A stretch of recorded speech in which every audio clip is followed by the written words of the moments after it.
Hello friends, good morning. चलिए जानते हैं देश और दुनिया की तमाम छोटी बड़ी खबरें, जिसमें सोना चांदी, मौसम और राजनीति से जुड़ी बड़ी खबरें आपको बताएंगे सिर्फ 5 मिनट में। लेकिन उससे पहले वीडियो को लाइक जरूर करें और चैनल पर नए हैं तो चैनल को भी सब्सक्राइब कर लें। तो चलिए वीडियो को स्टार्ट करते हैं। बता दें 2040 तक चंद्रमा पर इंसान भेजेगा भारत। पीएम मोदी ने कहा 2035 तक स्पेस स्टेशन बनाए, 2025 में गगनयान से इंसान को स्पेस भेजेंगे। भारतीय अंतरिक्ष अनुसंधान संगठन 2040 तक चंद्रमा पर इंसान को भेज सकता है, 2035 तक अपना स्पेस स्टेशन बना सकता है। हालांकि इससे पहले 2025 में वह अंतरिक्ष में मानव मिशन गगनयान भेजेगा। यह टारगेट मंगलवार यानी 17 अक्टूबर को पूरा होगा। सुप्रीम कोर्ट ने मंगलवार को महाराष्ट्र से जुड़ी विधायकों के खिलाफ अयोग्यता वाली अर्जी पर सुनवाई हुई। इस दौरान सुप्रीम कोर्ट ने महाराष्ट्र विधानसभा के स्पीकर राहुल नार्वेकर को आखिरी मौका दिया है। वह अयोग्यता के मसले पर एक्शन लेने की वास्तविक समय सीमा तय कर ले। अब इस मामले को अगली सुनवाई 30 अक्टूबर से होगी। मामले के chief justice DY Chandrachud, justice JB Pardiwala और जस्टिस मनोज मिश्रा की पीठ के सामने सुना गया। सुप्रीम कोर्ट ने समलैंगिक की शादी की कानूनी मान्यता देने पर फैसला सुना दिया। अदालत ने साफ कर दिया कि समलैंगिक विवाह को कानूनी मान्यता देने के अधिकार संसद और राज्य की विधानसभाओं को है। सुप्रीम कोर्ट की 5 जजों की संवैधानिक बेंच ने इस पर फैसला दिया। चीफ जस्टिस डीवाई चंद्रचूड़ की अध्यक्षता वाली बेंच ने justice Sanjay Kishan Kaul, justice S Ravindra Bhat, Hima Kohli शामिल थे। समलैंगिक की शादी कानूनी मान्यता देने की मांग को लेकर 21 याचिकाएं दायर हुई। 18 अप्रैल सुप्रीम कोर्ट में इन पर सुनवाई शुरू की। लगातार 10 दिन तक सुनवाई के बाद 11 मई को कोर्ट ने फैसला सुरक्षित रख लिया। आपके राज्यसभा सांसद राघव चड्ढा के टाइप 7 सरकारी बंगले के आवंटन को रद्द करने को चुनौती देने के मामले में दिल्ली हाईकोर्ट से राहत मिल गई। राघव चड्ढा को फिलहाल बंगला खाली नहीं करना होगा। दिल्ली हाईकोर्ट ने निचली अदालत के सरकारी बंगला खाली करने के फैसले पर फिलहाल रोक लगा दी है। हाईकोर्ट से राहत मिलने के बाद राघव चड्ढा का बयान है। उन्होंने कहा कि यह मकान या दुकान की नहीं, संविधान को बचाने की लड़ाई है। इजरायल और हमास के बीच जंग जारी। इसी वजह से अब गाजा में रह रहे फिलिस्तीनियों के सामने नई मुसीबत खड़ी है। उन लोगों को समझ नहीं आ रहा है कि वे इन मिसाइल हमलों से बचने के लिए कहां जाए। ये वो लोग हैं जो इस जंग में हमास के साथ नहीं और शांति की जिंदगी जीना चाहते हैं। इस बीच जॉर्डन के किंग अब्दुल्ला द्वितीय ने बड़ा ऐलान किया है। किंग अब्दुल्ला ने कहा है कि वह इस युद्ध के शरणार्थियों को जॉर्डन और मिस्र में नहीं घुसने देंगे। सर्दियों का सीजन आते ही दिल्ली में एक बार फिर प्रदूषण का डर सताने लगा है। इसको लेकर दिल्ली के अरविंद केजरीवाल सरकार पहले से ही तैयारी में जुट चुकी है। इसी क्रम में दिल्ली के पर्यावरण मंत्री गोपाल राय ने दिल्ली के पड़ोसी राज्यों के पर्यावरण मंत्रियों के साथ बैठक बुलाने के लिए केंद्रीय पर्यावरण मंत्री को पत्र लिखा है। मंत्री गोपाल राय ने केंद्रीय मंत्री को दिल्ली में प्रदूषण के स्तर से निपटने के लिए दिल्ली सरकार द्वारा उठाए गए कदमों के बारे में बताया। मध्य प्रदेश विधानसभा चुनाव के ठीक पहले राजनीतिक माहौल रोचक बना हुआ है। चुनावी घोषणा पत्र जारी करने के दौरान कांग्रेस बड़े नेता कमलनाथ और दिग्विजय सिंह के बीच खासा हंसी मजाक हुआ। पार्टी में कला की खबरों के बीच दोनों नेताओं के बीच हुआ सार्वजनिक वार्तालाप सियासी गलियारों में चर्चा का विषय बन गया है। भारतीय जनता पार्टी के नेतृत्व वाले केंद्र की सत्ता पर काबिज राष्ट्रीय जनतांत्रिक गठबंधन यानी कि एनडीए को हराने के लिए 28 विपक्षी पार्टी ने गठबंधन किया है। विपक्षी पार्टी के गठबंधन Indian national development inclusive alliance यानी कि इंडिया गठबंधन में प्रधानमंत्री पद के लिए चेहरा कौन होगा, इसे लेकर रार अभी थमती नजर नहीं आ रही है। अब कांग्रेस कार्य समिति के सदस्य और केरल के तिरुवनंतपुरम लोकसभा सीट से सांसद शशि थरूर ने यह कहा है कि कांग्रेस में राहुल गांधी के अलावा कौन कौन प्रधानमंत्री पद के दावेदार हैं। प्रवर्तन निदेशालय ने सुप्रीम कोर्ट में साफ साफ बोल दिया है कि दिल्ली शराब घोटाले में आम आदमी पार्टी को आरोपी बनाए जाने पर विचार किया जा रहा है। अब तक अलग अलग मामले में मनीष सिसोदिया और संजय सिंह जैसे आम आदमी पार्टी के नेता ही आरोपी बनाए गए। सुप्रीम कोर्ट में ईडी की तरफ से पेश सॉलिसिटर जनरल एसवीबी राज ने कहा है कि आम आदमी पार्टी को आरोपी बनाने के लिए मनी लॉन्ड्रिंग कानून पीएमएलए की धारा 70 लागू करने का विचार किया जा रहा है। पूर्वोत्तर के मिजोरम में कांग्रेस ने सभी 40 विधानसभा सीटों के लिए अपने उम्मीदवारों का ऐलान कर दिया। कांग्रेस ने पहले 39 सीटों के लिए उम्मीदवार के नाम का ऐलान किया और फिर देर शाम तक बची एक सीट के लिए भी अपने पत्ते खोल दिए। मिजोरम में कांग्रेस का पर्याय रहे ललन थलवा के राजनीति से संन्यास लेने के बाद यह पहला विधानसभा चुनाव है। तमिलनाडु में मंगलवार 17 अक्टूबर को 2 पटाखा फैक्ट्री में धमाके के बाद आग लगने से 11 लोगों की मौत हो गई और 2 घायल हो गए। हादसे के रंगापलायम और चिकनयान पट्टी गांव में हुआ है। जी हां, आपको बता दें कि एक बार फिर से तमिलनाडु के 2 पटाखा फैक्ट्री में धमाका देखने को मिला। 2 गाँव में हादसा। सीएम के मृतकों के परिवार को 3-3 लाख मदद का ऐलान किया है।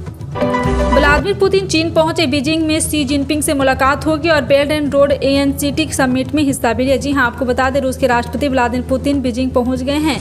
यहां वो चीन के प्रेसिडेंट शी जिनपिंग से मुलाकात करेंगे और बेल्ट एंड रोड इंटरसिएस्टिव यानी BRI समिट में हिस्सा लेंगे।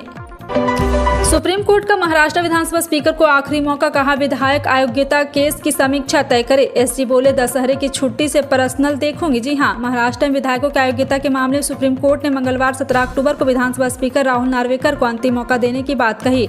शीर्ष कोर्ट ने कहा विरोधी अड़े की तरफ से जो याचिकाएं दायर की उस पर विचार किया जाए। सरकारी नौकरी पाने वालों के लिए खुशखबरी है। HPSSC के PGT 585 पदों पर निकली भर्ती। आयु सीमा अधिकतम 45 और 1 लाख होगी सैलरी। हिमाचल प्रदेश राज्य सरकार के उच्च शिक्षा विभाग के अंतर्गत विभिन्न विषय के लिए पोस्ट ग्रेजुएट टीचर यानी PGT के पदों पर भर्ती का नोटिफिकेशन जारी हुआ है।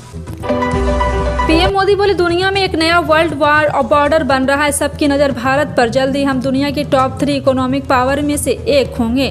प्रधानमंत्री नरेंद्र मोदी मंगलवार को ग्लोबल मैरीटाइम इंडिया समिट 2023 के तीसरे एडिशन का इनॉग्रेशन किया। पीएम वीडियो कॉन्फ्रेंसिंग के जरिए इसका इनॉग्रेशन किया।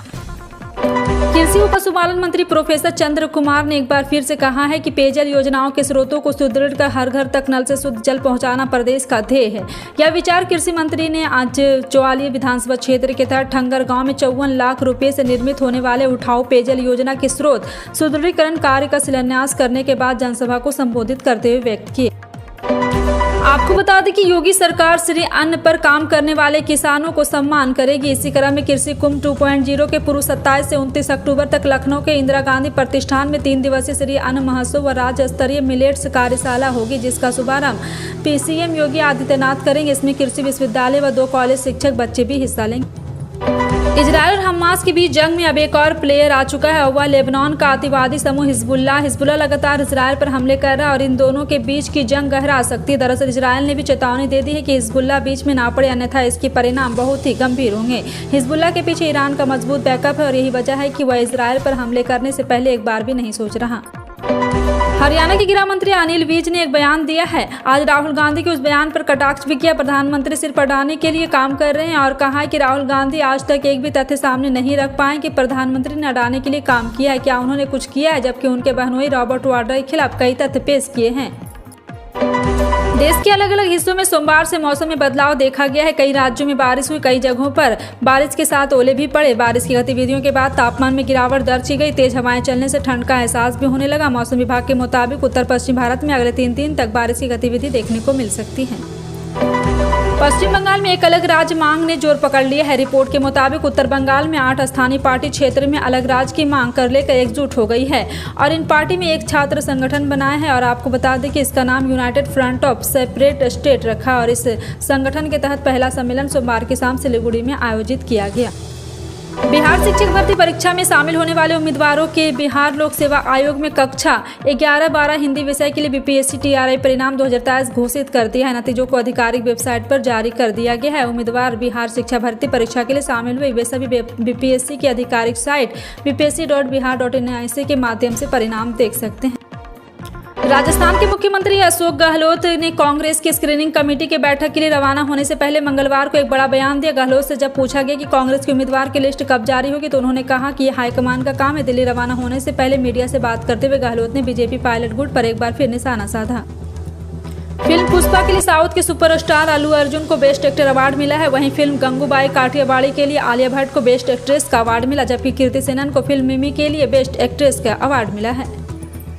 यूपी में अब निजी एजेंसियों की सुरक्षाकारी महिलाओं की सुरक्षा की ओर पुख्ता करेंगे। सेफ सिटी परियोजना के तहत योगी सरकार ने 771 कर्मियों को प्रशिक्षित किया। ये कर्मी शहर के हॉट स्पॉट पर नजर रखने के साथ पुलिस को छेड़खानी की सूचना देंगे। यही नहीं, अच्छे कामों के लिए 12 कर्मियों को पुरस्कृत भी किया गया है। अरहर की दाल खुदरा बाजार में 180 रुपये प्रति किलो है। मूंग मसूर उड़द की कीमत इससे थोड़ा कम है, लेकिन वह भी मिडिल क्लास के घरों का बजट बिगाड़ रही है। देश के हर क्षेत्र में दाल खाई ही जाती है, क्योंकि शाकाहारी के लिए दिन में एक बार दाल खाना जरूरी है। अंडा या मांस खाने वालों को तो प्रोटीन इनके जरिए मिल जाता है, पर शाकाहारी के लिए दाल के अलावा प्रोटीन पाने का और कोई स्रोत नहीं है, चूँकि भारत के एक बड़े इलाके का मुख्य भोजन चावल है। आरजेडी और जेडीयू की विलय की तैयारी लगभग पूरी हो चुकी है। नीतीश की तरफ से हरी झंडी दे दी गई है। सूत्रों के मुताबिक आरजेडी सुप्रीमो लालू प्रसाद यादव इसे एक रणनीति के तहत लोकसभा चुनाव के बाद अंजाम देने के पक्ष में। यही वजह है कि इन दिनों लालू और नीतीश एक दूसरे के आवास पर अक्सर आते जाते देखे जा सकते हैं। भारतीय सराफा बाजार में 17 अक्टूबर 2023 को सोना चांदी सस्ता हुआ। सस्ते होने के बाद भी सोने की कीमत 59,000 रुपये प्रति 10 ग्राम पर रहा। वहीं चांदी का भाव 70,000 रुपये प्रति किलो से अधिक रहा। राष्ट्रीय स्तर पर 999 वाले शुद्धता 24 कैरेट के 10 ग्राम सोने की कीमत 59,108 रुपये रही, जबकि 999 वाली चांदी की कीमत 70,383 रुपये रही। राष्ट्रीय तेल कंपनी द्वारा हर रोज पेट्रोल डीजल की कीमत अपडेट की जाती है। 17 अक्टूबर 2023 के लेटेस्ट अपडेट के मुताबिक राष्ट्रीय बाजार में पेट्रोल और डीजल की कीमतों में कोई फेरबदल देखने को नहीं मिला। हालांकि अंतर्राष्ट्रीय बाजार में कच्चे तेल की कीमत में उतार चढ़ाव जारी रहा, जबकि दिल्ली और उत्तर प्रदेश के कई इलाकों में पेट्रोल की कीमत 100 रुपये लीटर से कम रही। राज्य स्तर पर लगने वाले टैक्स के कारण विभिन्न राज्यों के शहरों में पेट्रोल डीजल के भाव में मामूली बदलाव देखा जा सकता है। देश भर में करोड़ों किसान हितग्राहियों को प्रधानमंत्री किसान सम्मान निधि योजना का बड़े आर्थिक स्तर पर लाभ मुहैया कराया जा रहा है। 9 करोड़ कृषकों को वार्षिक रूप से 6,000 रुपये की धनराशि वितरित की जाती है। और आपको बता दें कि 14वीं इंस्टॉलमेंट दी जा चुकी है और किसान दिल थाम कर बाकी है और बेताब है कि 15वीं इंस्टॉलमेंट इंतजार कर रहे हैं। दरअसल इस स्कीम के रूल्स के आधार पर फर्स्ट इंस्टॉलमेंट अप्रैल-जुलाई के दौरान दे दिया गया है। राशन कार्ड धारकों को निःशुल्क राशन सहित मिलेगा नए एलपीजी कनेक्शन का लाभ। जी हां, आपको बता दें लाखों राशन कार्ड धारकों के लिए राहत भरी खबर है। अब उन्हें मुफ्त एलपीजी कनेक्शन की सुविधा उपलब्ध कराई जाएगी। आज से प्रक्रिया की शुरुआत हो रही है।